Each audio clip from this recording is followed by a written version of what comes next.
Hi friends. अब तक हमने दो लेक्चर देख लिए। पिछले लेक्चरों में हमने क्या जाना? जीव क्या है, जीवों के विशिष्ट लक्षण कौन कौन से हैं, नाम पद्धति, वर्गीकरण। वर्गीकरण में हमने जाति, वंश, कुल, गण, वर्ग, संज्ञा, भाग, जगत के बारे में जाना।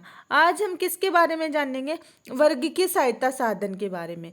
वर्गीकीय सहायता साधन क्या होते हैं? सूचना सहित नमूनों का संचय करने के कुछ साधन वर्गीकीय सहायता साधन कहलाते हैं। अब नमूने क्या होते हैं? सैंपल। ये मृत भी हो सकते हैं और जीवित भी हो सकते हैं। किसी को जब हम कुछ दिखाते हैं भी ये चीज ऐसी है, उसे हम क्या बोलेंगे? सैंपल या नमूना।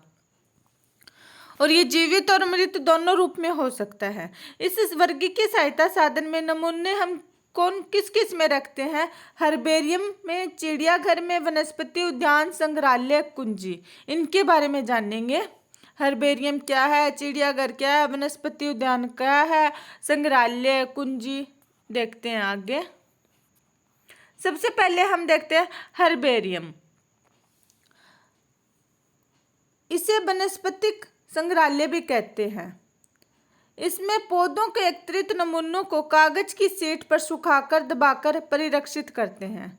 मतलब इसमें हर्बेरियम में क्या होता है, हम कोई पौधों के बीज जैसे गेहूं के दाने, चावल के दाने या फिर हल्दी के दाने, धनिया के दाने, बीज, कोई भी बीज लगा लो, उनको किसी थैली में बंद करके एक हर्बेरियम शीट, मतलब एक शीट होएगी बड़ी सारी, उस पे हम चिपका देंगे। उसके साथ हम उसका नाम लिख देंगे भी ये चीज़ है। ये आगे अभी स्कूल लेवल पे ये शीट्स नहीं करवाई जाती, लेकिन जब हम कॉलेज में हो जाएंगे हमें प्रैक्टिकल के रूप में ये मिलती है। आगे देखते हैं। इसमें हर्बेरियम की शीट पर एक लेबल लगा दिया जाता है। लेबल क्या होता है? भी उस पर एक लिखा जाता है। लेबल उसे कहेंगे जिस पे कुछ लिखा हो। इस लेबल पर पौधे को एकत्रित करने की तिथि, उस लेबल पे क्या लिखा होता है कि पौधा कौन सी तारीख को लिया गया या इकट्ठा किया गया, स्थान कहाँ से लिया गया, भी कहाँ कहाँ मिलता है, पौधे का इंग्लिश, स्थानीय तथा वैज्ञानिक नाम, कुल, एकत्रित करने का वाले का नाम आदि लिखा जाता है। इसमें क्या होता है कि हम जब भी किसी बीज पत्ती को सुखाकर उस हर्बेरियम शीट पे लगाते हैं तो उस पे लेबल लगाते हैं। लेबल में क्या क्या लिखा होगा? भी पौधा कौन सी तारीख को लिया गया, इसका स्थानीय इंग्लिश नाम क्या है, वैज्ञानिक नाम क्या है, मतलब उसके बारे में पूरी जानकारी हमें लिखनी होगी, सूचना लिखनी होती है। आगे हम देखते हैं वनस्पति उद्यान। वनस्पति उद्यान नाम से पता चल रहा है वन, मतलब पौधों के बारे में होगा। इसमें जीवित पौधों का संग्रहण होता है। अब जीवित पौधों का संग्रहण होगा तो मतलब ये इन्वायरमेंट में होगा, खुले इन्वायरमेंट में। प्रत्येक पौधों का लेबल लगा होता है। प्रसिद्ध इन पौधों पर लेबल क्यों लगा होगा? उसमें उसका नाम, स्थानीय नाम और साइंटिफिक नाम ये लिखा होगा, और ये क्या काम आता है, इसको क्या बोला जाता है, ऐसे लिखा होता है। और ये सुरक्षित एरिया में लगे होते हैं। इनको मतलब लोग काट नहीं सकते इन पौधों को, या फिर कोई आवारा पशु वगैरह इनको उखाड़ नहीं सकते। ये पूरी सिक्योरिटी में होते हैं। अब कुछ प्रसिद्ध है, जैसे प्रसिद्ध बॉटनिकल गार्डन क्यों, ये कहाँ पर है? इंग्लैंड में। Indian botanical garden Howrah Bharat में है, और national botanical research institute Lucknow Bharat में है। अब आगे देखते हैं हम संग्रहालय। संग्रहालय क्या होता है? किसी चीज का संग्रहण करना, मतलब इकट्ठा करना या रखना, संग्रहालय उसे कहते हैं।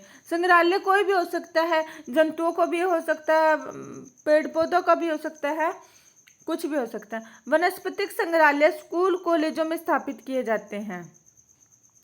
साथ में जंतु संग्रहालय भी होता है कई स्कूल, बड़े स्कूल, कॉलेज, यूनिवर्सिटीज में। इसमें पौधों तथा प्राणियों के नमूने होते हैं। पौधे तथा प्राणियों के नमूने दिखाए जाते हैं। नमूनों को परिरक्षित गोल में डालकर जारों में रखा जाता है। जब हम स्कूल या कॉलेज की लैब में हमें कोई सैंपल दिखाया जाता है, जैसे स्कूल की लैब में हमें मछली, मेंढक के सैंपल दिखाए जाते हैं, तो वो एक गोल में होते हैं, जिसमें हम एग्जाम्पल फॉर्मेलिन का ले लेंगे।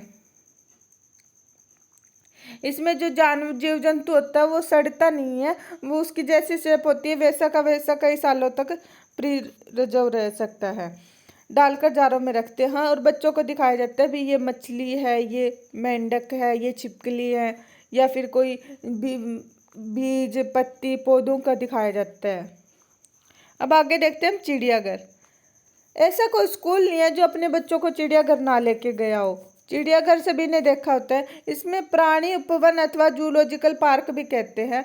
चिड़ियाघर में क्या होता है, बहुत सारे जीव जंतु रहते हैं। इसमें वन्य आवासीय जीवित प्राणी रखे जाते हैं और एक चिड़ियाघर में ज़्यादा से ज़्यादा वैरायटी के जीव जंतु मिलते हैं ताकि लोगों का इंटरटेन ज़्यादा हो सके या फिर उनके बारे में जानकारी ज़्यादा मिल सके।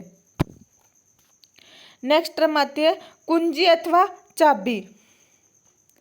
इसका उपयोग समानताओं तथा असमानताओं पर आधारित होकर पौधों तथा प्राणियों की पहचान में किया जाता है।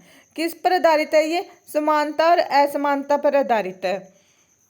दो विपरीत विकल्पों को चुनने को दिखाती है। कुंजी या चाबी किसमें हेल्प करती है? दो विपरीत विकल्प होंगे तब उनमें एक को चुनने में हमें हेल्प करती है। पहचानने के लिए प्रत्येक वर्ग की संवर्ग जैसे कुल, वंश तथा जाति के लिए अलग वर्ग की कुंजी की आवश्यकता होती है। अब कुछ एक टर्म है जो एनसीईआरटी की बुक में है, उनके बारे में भी हम देख लेते हैं क्योंकि एनसीईआरटी का हर एक वर्ड बहुत इम्पोर्टेंट होता है। और फ्रेंड्स, अब तक अगर आपने मेरे चैनल को सब्सक्राइब नहीं किया है तो प्लीज़ सब्सक्राइब ज़रूर करिए क्योंकि आपका हर एक सब्सक्रिप्शन मुझे मोटिवेशन देता है अच्छे अच्छे वीडियो बनाने के लिए। अब देखते हैं कुछ इम्पोर्टेंट टर्म। विस्तृत वर्णन को लिखने के लिए नियम पुस्तिका या मैनुअल कहते हैं। जिसमें पूरा वर्णन अच्छे से लिखा होता है उसे हम क्या कहेंगे? नियम पुस्तिका या मैनुअल। अब मोनोग्राफ क्या होता है? एक ऐसी पुस्तक होती है जिसमें एक विषय पर विस्तृत जानकारी होती है। मतलब कोई भी एक चीज़ या टैक्सोन वर्ग पर पूरी जानकारी होगी उसे क्या हम बोलेंगे? मोनोग्राफ। उसके बाद में आता है सूची पत्र या कैटालॉग।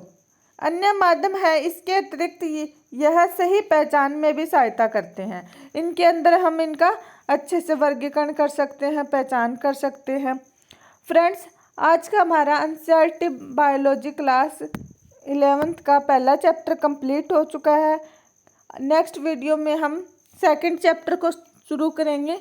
वीडियो को लाइक और चैनल को सब्सक्राइब जरूर करना। Thank you.